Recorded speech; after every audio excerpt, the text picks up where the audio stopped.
Huelva para mí es que es el fandango, es que el compás de 3x4, que es el quejío ese, ¿no? Que no se tiene en otro sitio, ¿no? Que te llega al alma. La música al final es para hacer feliz a los demás. Cuando hemos ido a sitios como Aspaceu, ¿no? De paralíticos cerebrales, y ves la reacción que tiene una persona que casi no puede ni moverse y lo feliz que está, que no puede ni expresarlo, ¿no? Respecto a Mozart, que cuando componía desde la humildad. Y si tú compones desde la humildad y tú eres músico o eres cantante y no expresas eso, tú no eres humilde, nunca vas a poder llegar a expresar eso de esa manera. Claro, qué pregunta más difícil.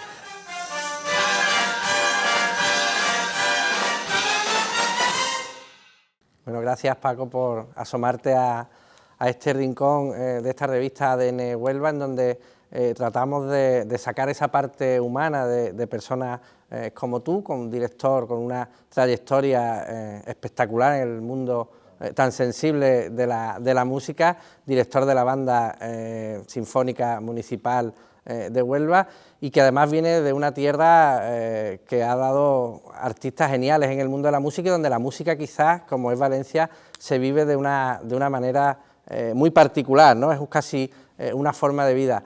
Y en ese periplo, cuando tus inicios, ¿en qué momento exacto Paco de la Poza se da cuenta que la música va a ser su vida?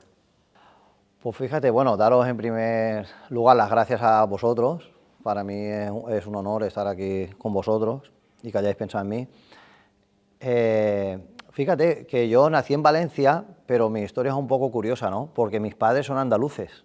Mis padres eran de Baeza, mi padre y mi madre, de Baeza. Mi padre, ¿qué pasa? Era guardia civil y lo destinaron, bueno, después de varios destinos a nivel nacional, pues lo destinaron a Valencia.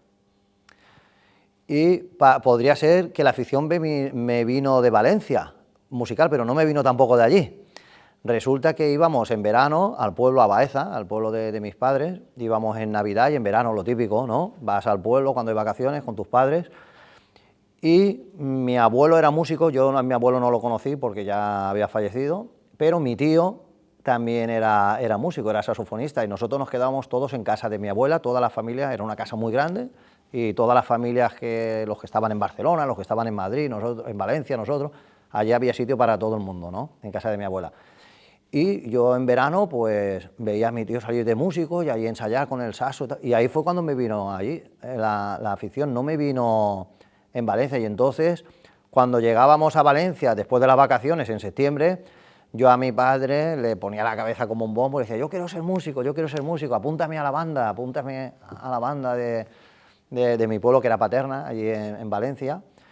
Y teníamos pocas referencias allí realmente, a pesar de... Y bueno, y mi padre, ¿qué hizo? Nos apuntó a los 7, somos 7 hermanos, nos apuntó a todos de golpe a música. Y de ahí vino, ya allí me enganché, ya allí está muy bien estructurado todo.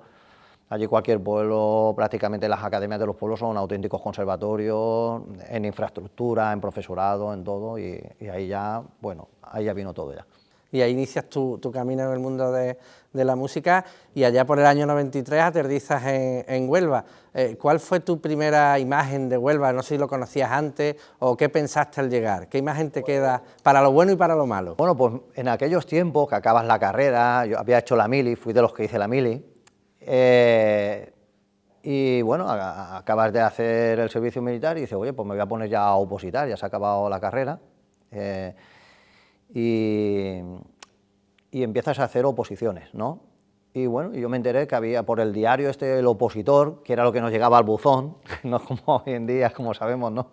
En la plaza en Huelva, en la banda, y yo le dije a mi padre, Huelva, y mi padre dice, mira, yo estuve dos veces en Huelva y era persiguiendo al Lute, ¿sabes? Porque dice, fue en un tren para allá, dice, y las 2 veces que he estado yo solo en Huelva, y ya está, y eso es lo que, y yo veía que Huelva estaba como muy lejos, y ya está, y entonces hice las oposiciones. Yo tenía esa semana 2 oposiciones, una en Bilbao, con la orquesta de Bilbao, y otra en Huelva, pero a Bilbao no fui, vine solo a Huelva. Era la época también que en el norte estaba todo el tema de la ETA y todo aquello. Digo, mira, yo me voy para el sur.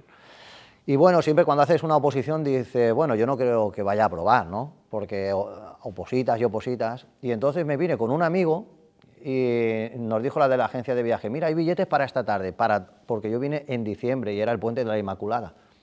Y los demás días no hay billetes. Entonces decimos, bueno, acababa de ser la Expo, digo, vamos 2 o 3 días a Sevilla, que éramos unos chavales con 20 años, vemos aquello, pasamos 2 o 3 días en Sevilla con el bocadillo debajo del brazo y de maravilla. Y eso es lo que hicimos. Y luego ya vine a opositar el día de la oposición. Así fue.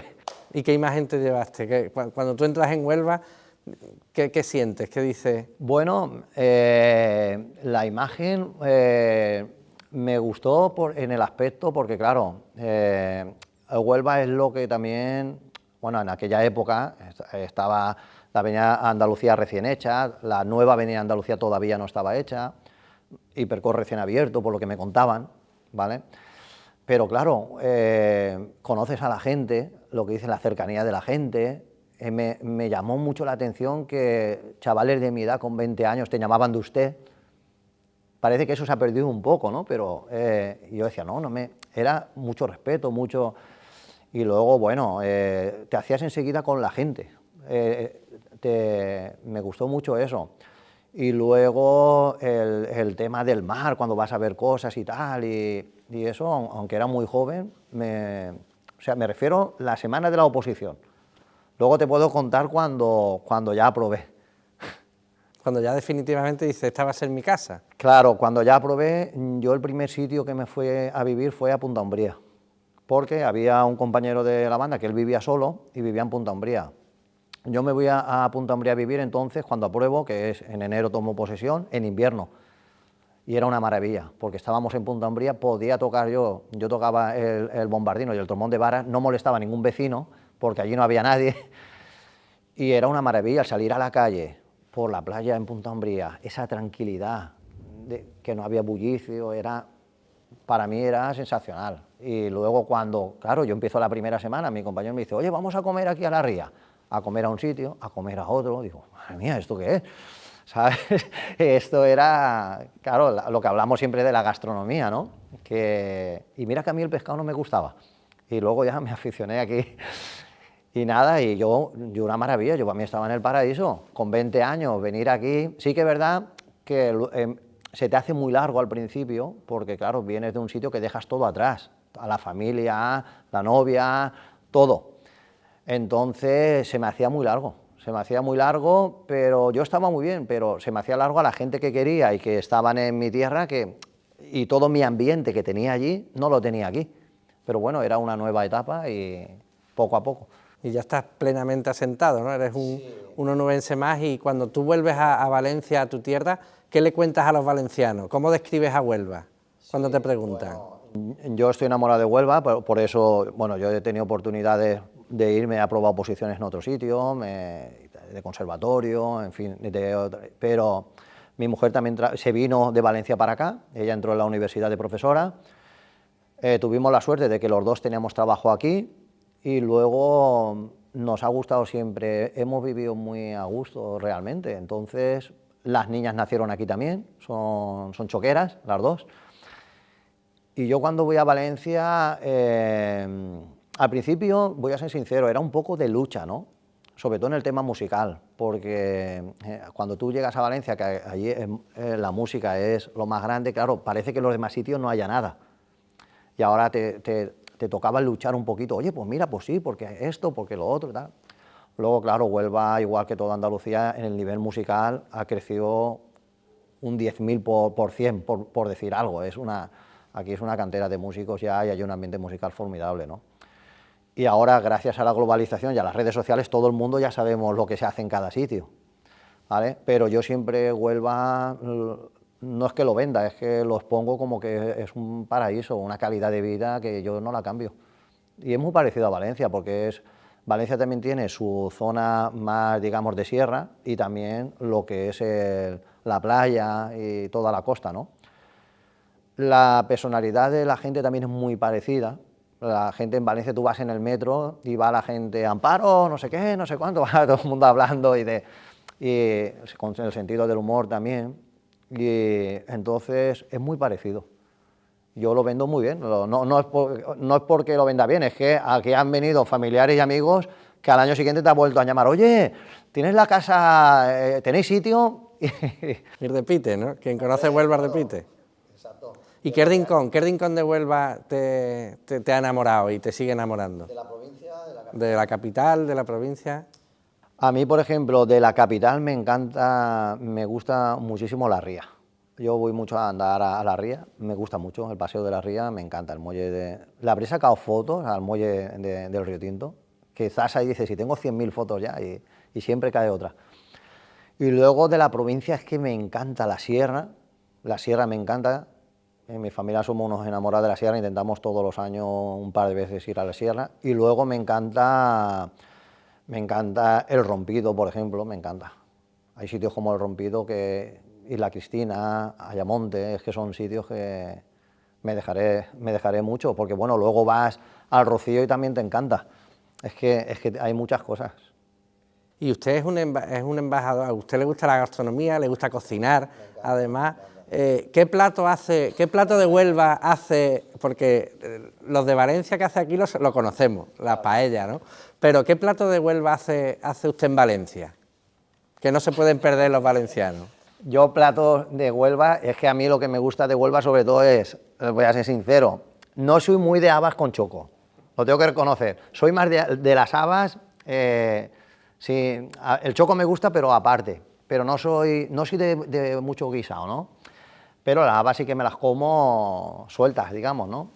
Pero a mí lo que me encanta es el pescado y la carne ibérica como todo el mundo, y el jamón, es que a mí me pones, cuando vas a un restaurante a comer o algo, no sabes qué pedirte y al final acabas pidiéndote pescado frito al principio, sobre todo un buen atún o lo que yo me pido, ¿no? Y luego pues para rematar algo de carne ibérica, pero claro, es que la comida no... Pero yo tampoco soy de cocinar mucho, me verás cocinar una paella, pero saliendo de ahí no... De ahí no, mi mujer me dice, bueno, a ver si en vez del domingo que haces la paella, a ver si haces otras cosas los demás días, pero luego me empleo poco en la cocina. Y si Huelva fuera una canción, ¿qué canción sería? Es que Huelva para mí es que es el fandango, Huelva es lo primero que se me viene, realmente. No sabría decirte... Es que el compás de 3x4... Y el fandango es que es el quejido ese, ¿no? Que no se tiene en otro sitio, ¿no? Que te llega al alma. No es la técnica pura de cantar, qué bien canta, qué sonido más. Entonces no te podré decir una canción que sea muy bonita y tal, porque es que es algo más. Es el sentimiento que se expresa a la hora. Me llamó mucho la atención la primera vez que escuché cantar un fandango por mujeres. Me llegó más que haberlo escuchado por un hombre, de verdad. Que fue en Casa Colón, escuchando a la peña femenina de Huelva, y es que me llegó, y yo soy un enamorado del fandango, por ejemplo. Y bueno, ya en la parte profesional, cuando te subes, cuando coges la batuta para dirigir, ¿tienes alguna manía? ¿Tienes algún ritual que hagas antes de ponerte a dirigir? Sí, la verdad que manías todos tenemos muchos tics y muchas manías que intentamos quitarnos, pero sí que hay una manía que tengo que me gusta que el atril esté totalmente recto, que no esté torcido, y siempre a veces me pasa y cuando voy a empezar un concierto no quiero tocarlo porque a veces da sensación de inseguridad, parece que esté nervioso, y yo justamente no me pongo nervioso, de lo que es dirigiendo no me puedo poner nervioso con otras cosas, pero dirigiendo no. Pero sí me gusta que el atril esté recto. Como esté un poquito torcido, siempre antes de dar la entrada a la banda o de prepararme hago así, con el dedo disimuladamente y lo pongo un poquito. Y bueno, usted se dedica a dirigir, pero también es músico, ¿no? Toca instrumentos. ¿Echa de menos tocar en vez de dirigir? Ahora no estoy tocando porque la verdad que la dirección me tiene bastante absorbido y el llevar la banda sinfónica no solo dirigir, prepararte las partituras, estudiar, en la música tienes que estar, es como la tecnología también, tienes que estar al día con todo, con todo. El oído tienes que estar cultivándolo diariamente porque también se pierde, entonces es muy difícil, ¿no? Entonces, y luego hay mucha parte de gestión también, de gestión, de atender a muchísimas personas, de muchos colectivos con los que al final acabas colaborando, y entonces me queda muy poco tiempo para tocar, pero sí lo echo mucho de menos. Cuando tengo un poquito más de tiempo, sí, me encanta, porque además me siento bien cuando toco, porque es otra manera de expresar. Y el respirar, cuando tú tocas un instrumento de viento, simplemente el respirar ya no tienes que ir a yoga ni a nada. Ya con eso, con esa respiración que estás haciendo, que utilizamos la respiración diafragmática, que es la que se utiliza también en yoga, ya con eso acabas de tocar y te sientes bien ya, te da felicidad. Y en esa relación con los colectivos que ha nombrado usted, es verdad que la banda sinfónica tiene un carácter muy solidario en sus conciertos, porque usted concibe la música como una función social.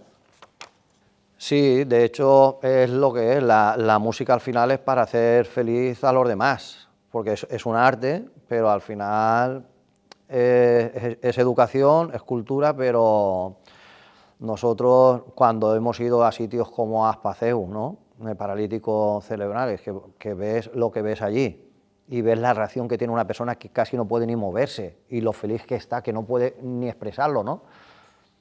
O cuando vamos a AFA, al centro del Alzheimer, que ves personas que siempre vas a ir y te van a contar lo mismo, ¿vale? Pero curiosamente con la música hay gente que está en silla de ruedas, y nos lo han dicho allí las enfermeras, las monitores y tal, que dice, esta mujer hacía que no se levantaba 3 meses de la silla y se ha puesto a bailar. Y gente que se ha puesto a cantar las canciones, se acuerda, la música es lo último que se pierde en la memoria, entonces se han puesto a cantar las canciones, les tocamos canciones de su época y se ponen a cantarlas y les ve la cara de felicidad y cómo aquello se viene arriba, y eso te da una felicidad increíble, vamos.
Y lógicamente la dirección de orquesta, de banda, tiene una parte técnica, pero también tiene un componente emocional muy importante.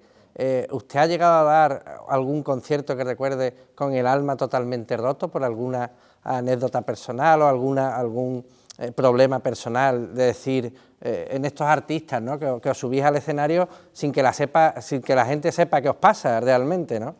Hombre, claro, es que nosotros en todos los trabajos, porque esto al final es un trabajo, tú vienes al ensayo y a lo mejor vienes mal por lo que todos podemos tener un problema en casa o familiar o en la vida, ¿no? Y claro, tienes como que poner el contador a cero y tienes que darlo todo en el ensayo y en el concierto. Y nos ha pasado muchísimas veces, claro, a mí y a cualquiera que incluso que esté interpretando un instrumento, a cualquier profesor le pasa. Yo, por ejemplo, cuando murió mi padre, a mí la muerte de mi madre y de mi padre me pilló aquí en Huelva.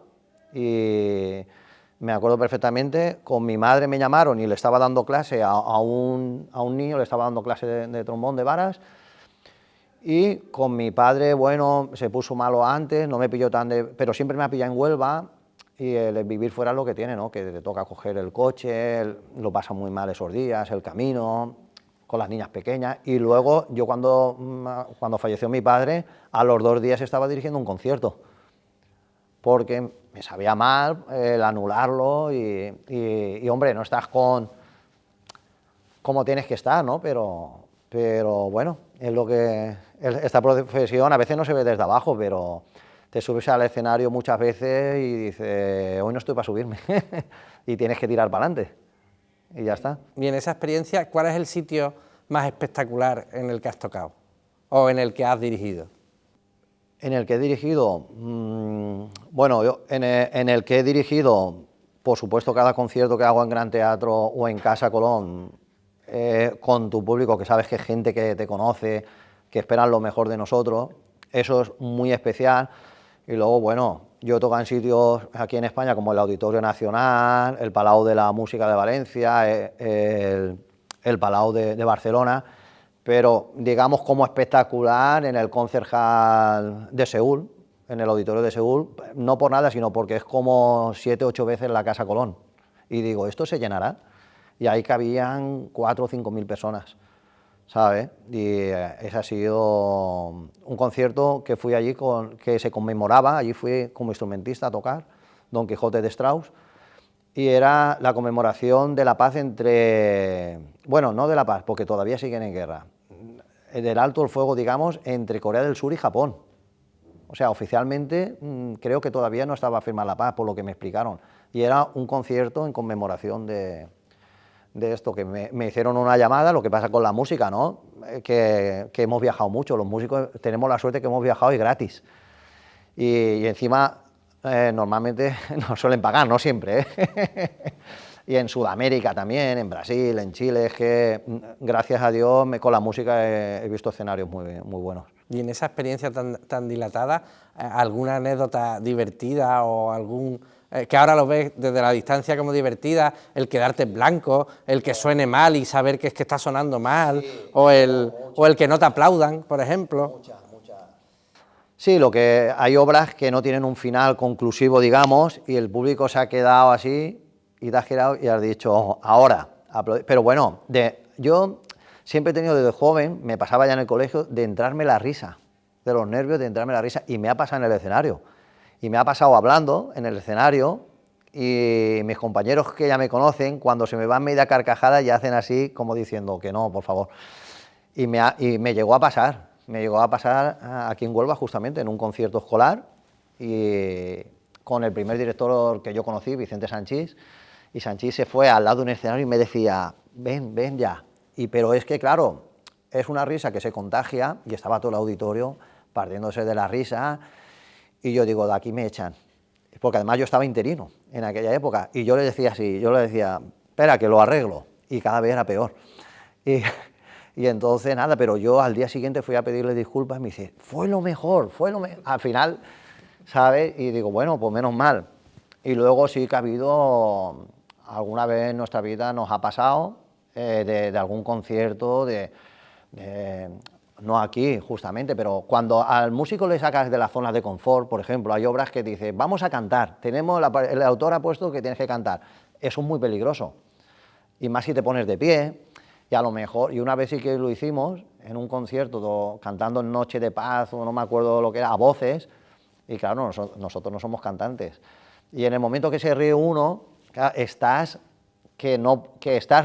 el público a lo mejor no lo nota, pero tú estás estás colorado como un tomate, mirando para atrás, el de atrás riéndose que ya no sabes qué hacer y se pasa muy mal. Y claro que nos ha pasado. Pasa que abajo igual no se ve, pero arriba sí. Y luego te acuerdas, claro, que dices, ¿cómo pudo pasar? ¿Te acuerdas aquello que pasó y que...? Porque Paco de la Poza tiene un nivel auditivo importantísimo, pero ¿canta bien Paco de la Poza? No, canto muy mal. No canto bien, no. No va unido, ¿no? No, de hecho hay varias técnicas a la hora de dirigir que tú puedes decir, señores, hagan esto de esta manera o lo puedes cantar.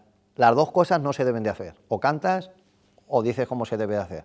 Y yo intento decir como lo quiero, porque a veces sí lo he cantado, pero claro, no soy cantante ni me considero una persona que cante bien, no tiene nada que ver el tener buen oído con luego tú la reproducción de lo que estás escuchando.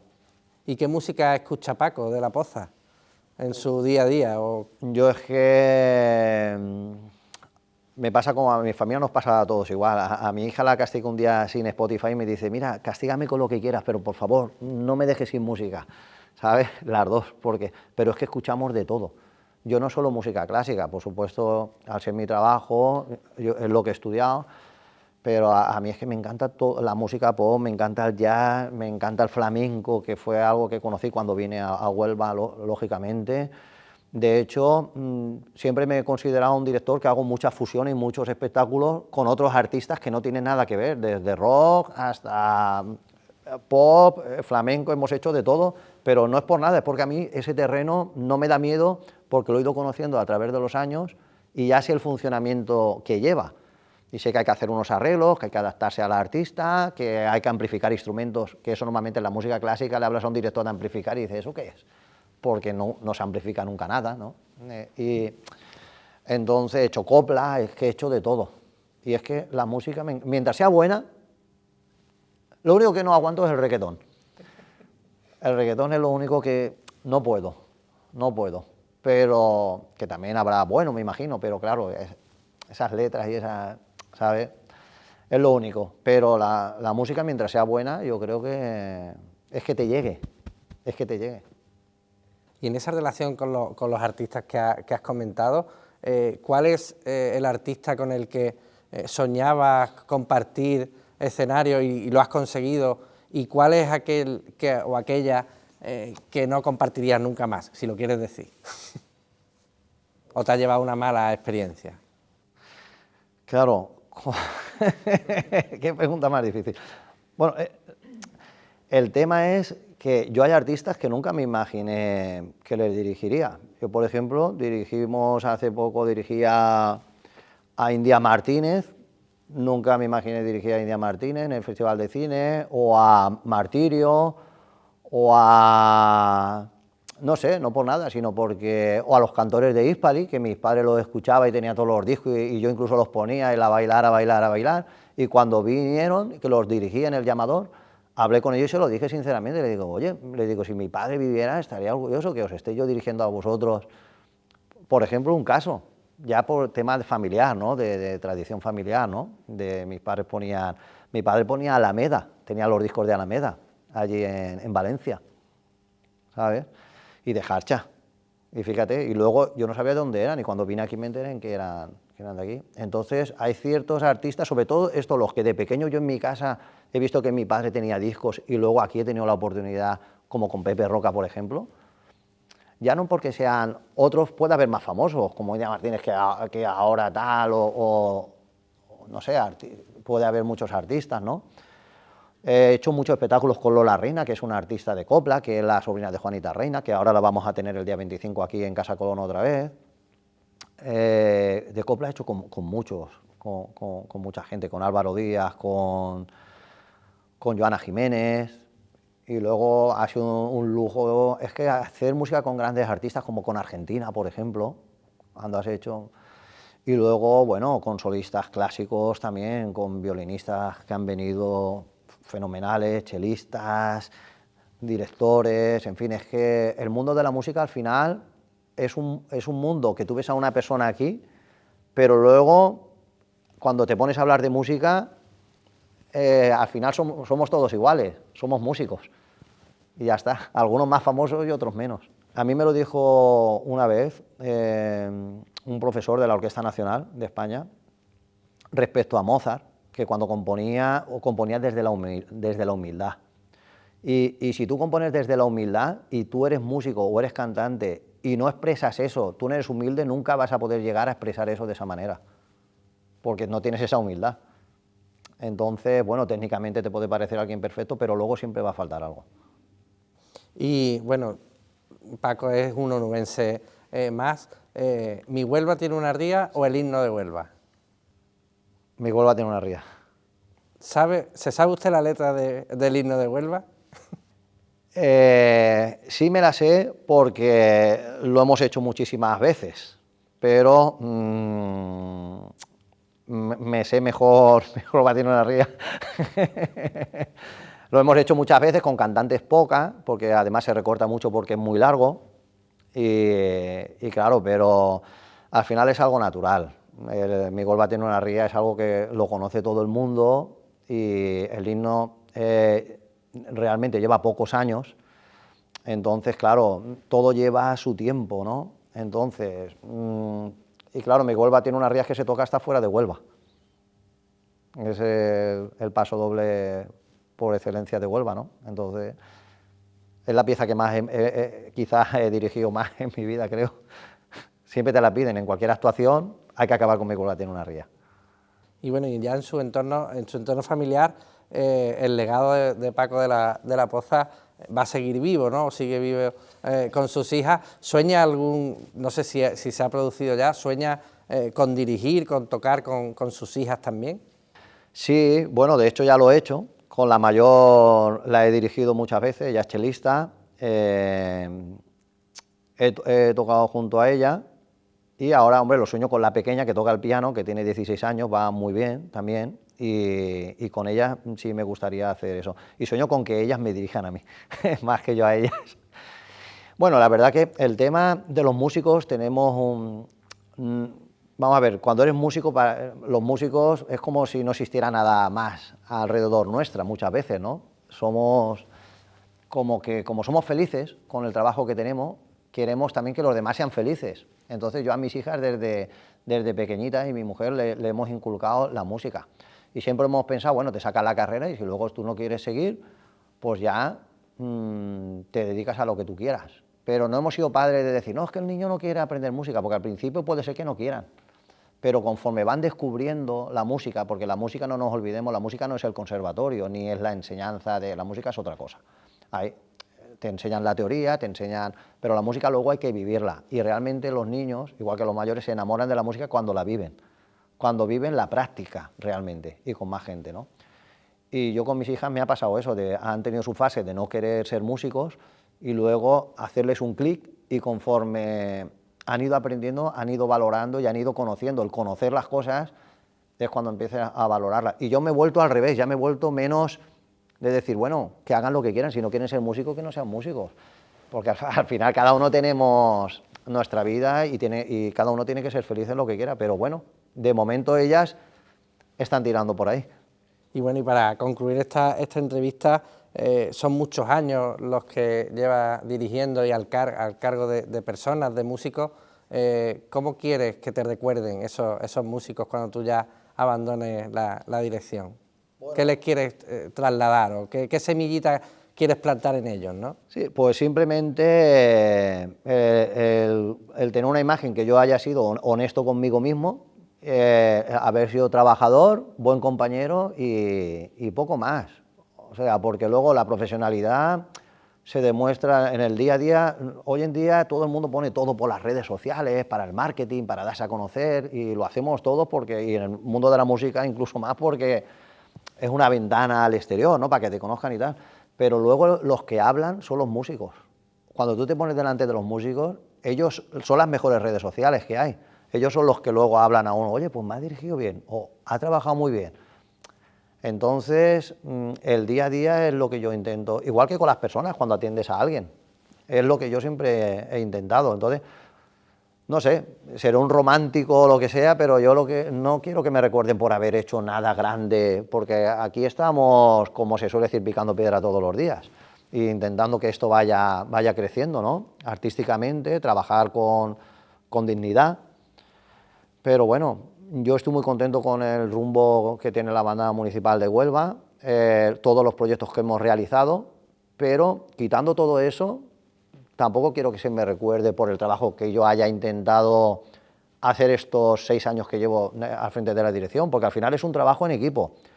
Y los que suenan y los que tocan son los músicos y el director. Cuando uno se sube a la tarima es un sitio muy peligroso, porque uno se cree un dios. Cuando uno se sube a la tarima, claro, todo el mundo te escucha, tú hablas, y entonces para todos los directores yo intento hacer siempre un ejercicio para quitar ese ego, ¿no? E intentar antes de subirte a la tarima decir, cuidado, que yo soy igual que los demás. Para no decir tonterías allá arriba, porque hay muchos directores que se endiosan y eso, y el ego eso luego es un problema, ¿sabes? Entonces, prefiero que me recuerden como un buen compañero y que hizo un buen trabajo y ya está. Nada más. Pues muchísimas gracias, Paco. Nada, pues gracias a vosotros.